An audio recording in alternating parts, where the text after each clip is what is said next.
বলে আপনাদেরকে ভোটও দিব না, আপনাদের জন্য দোয়াও করব না। 2 হাত বাড়িয়ে আমাদেরকে আটকিয়েছেন। জি, বিসমিল্লাহির রহমানির রহিম।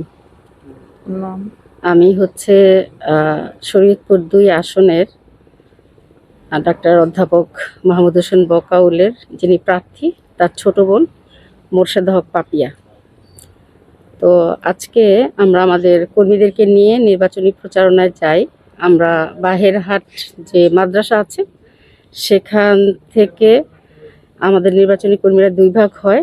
আমি 1 ভাগ নিয়ে এটা মুকবিল মোল্লার কান্দি, ওখানে আমরা প্রচার কাজ করতে যাই এবং বিভিন্ন বাড়িতে যেতে যেতে আমরা স্বপন মোল্লার বাড়ি পর্যন্ত যখন গিয়েছি, তো আমরা দেখলাম যে স্বপন মোল্লার বাড়ির অপোজিটে ওনাদের মনে হয় একটা পুকুর আছে এবং সেখানে কিছু বেঞ্চি টেঞ্চি ঘাটলা আর কি এরকম আছে, ওখানে বেশ কয়েকজন মহিলা বসা।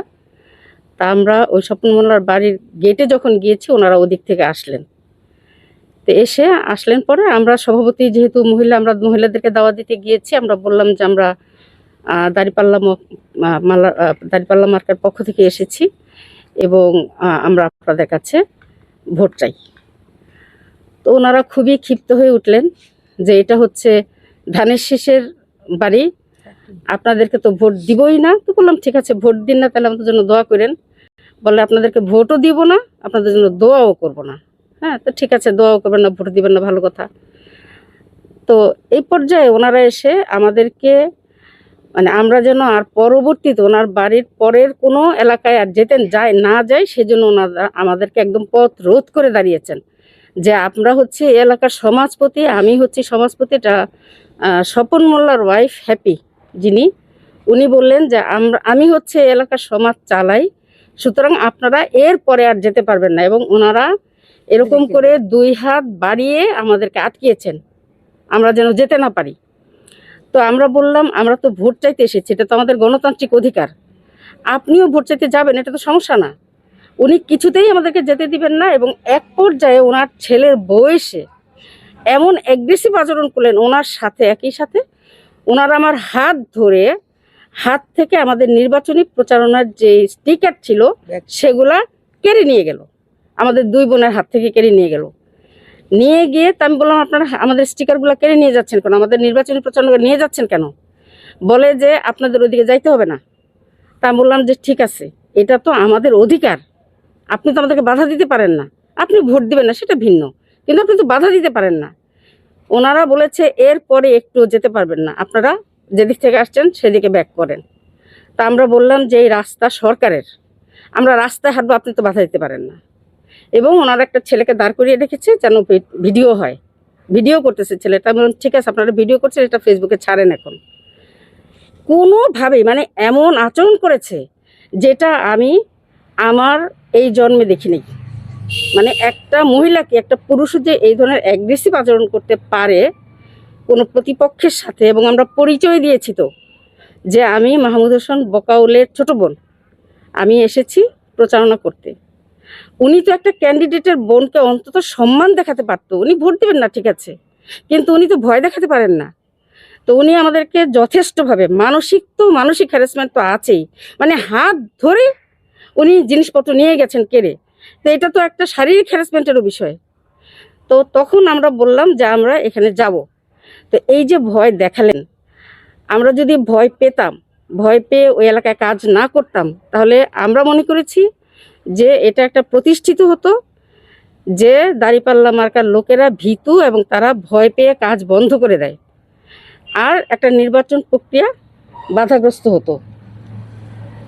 আমরা জানতে চাই ওখানে আসলে বিএনপির পক্ষ থেকে যারা বাধা দিয়েছে তাদের রাজনৈতিক পরিচয় এবং নামগুলো আমরা জানতে চাই, কারা ওখানে ছিল। আচ্ছা, ওখানে ছিল স্বপন মোল্লার ওয়াইফ হ্যাপি আক্তার, তারপরে ছিল ওনার ছেলের বউ কলি, যিনি অস্ট্রুর ওয়াইফ, অস্ট্রুর সম্ভবত পুরা নাম হচ্ছেন জুলফিকার আলী অস্ট্রু। আরও কিছু মহিলা ছিলেন যাদেরকে তার আমি আইডেন্টিফাই করি নাই, মানে 2 জনকে আইডেন্টিফাই করেছি যারা মানে আমাদেরকে একেবারে শারীরিকভাবেই বাধাগ্রস্ত করেছেন। মানে ওনারা পথ কি বলবো, মানে পারলে ধাক্কা দিত আর কি, শরীরে ধাক্কাটা দেয় না কিন্তু হাত ধরে জিনিসপত্র নিয়ে গেছে। হ্যাঁ, তো এটা আমরা আপনাদের মাধ্যমে জানাতে চাই যে এটা কি গণতান্ত্রিক অধিকার কিনা, যে ওনারা এটা করতে পারেন কিনা। কোনো প্রার্থী নির্বাচনী লোকজনকে। আপনারা রিটার্নিং কর্মকর্তাকে জানিয়েছেন কিনা, উপজেলায় যিনি দায়িত্বে আছে তাকে? আমরা জানাবো ইনশাল্লাহ। কোনো প্রশ্ন আছে? আমাদের সামনে সেম একই অবস্থা, আমাদের নেকআপ খুলে মুখ দেখতে চাইছে, তো কেন আমাদের তারা মুখ দেখতে একই চাইবে? সাথে কিন্তু আমরা গিয়েছিলাম, আমরা বলেছি আমরা গিয়ে আমরা কিন্তু 2 ভাগ হয়েছি। তার আন্ডারে গেছে একটা গ্রুপ। আমি ছিলাম পাশের গ্রামে, কিন্তু আমাকে বলতেছিল যে আপনি কে, আপনারা কারা আসছেন? তাই আমি বলছি যে আমার চাচা উনি। তখন বলে যে আপনার মুখ দেখান। আমি কেন মুখ দেখাবো? আমি তো এইখানে কাজ করি আজকে অনেক বছর ধরে, আমি তো কখনো, আমি জামাতের একজন দায়িত্বশীল, আমি তো কখনো কারো মুখ দেখায় কাজ করি না। আমি কেন আপনাদের মুখ দেখাবো? তাইলে আমরা চিনবো কিভাবে? আমি বলছি চিনা দরকার নাই, আমি একজন জামাতের কর্মী, আমি হইলাম দাঁড়িপাল্লা মার্কার জন্য প্রচার করতে আসছি। আমি আপনাদের সালাম দিয়ে সুন্দর করে প্রচার করতে আসছি, আপনারা কেন আমার মুখ দেখবেন? আমি ওনার বাতিজি, আমার ছোট বোনও সাথে আছে, আমরা সবাই আজকে আমার কাকার জন্য নামছি, আপনাদের কেন মুখ দেখাবো? এটা নিয়ে আমাদের কতক্ষণ পর পরে বলে আপনারা কোত্থেকে আসছেন? আমি কেন চরবাগা থেকে আসছি, এতগুলো বোন সবাই চরবাগা থেকে। আমি কি, হ্যাঁ আমার কাকার বাড়ি হলো চরবাগা, আমরা তো এখান থেকে আসবো। আমরা 2টা গাড়ি নিয়ে মোল্লারহাট রাইখা আমরা হলে এখানে আসছি। আমরা তখন মোল্লারহাট নামছি, তখনও ওরা আমাদেরকে পথরোধ করছে, 3টা হুন্টা দিয়ে আমাদেরকে পথরোধ করছে। তখন হইলো আমরা মোবাইল বাইর করছিলাম, কিন্তু ওরা আমাদের মোবাইলটা আটকে চাইছে। আমি কিন্তু মোবাইল দেবো কেন? ওই প্রথম জায়গায় আমাদের কাছে এই সমস্যা করছে।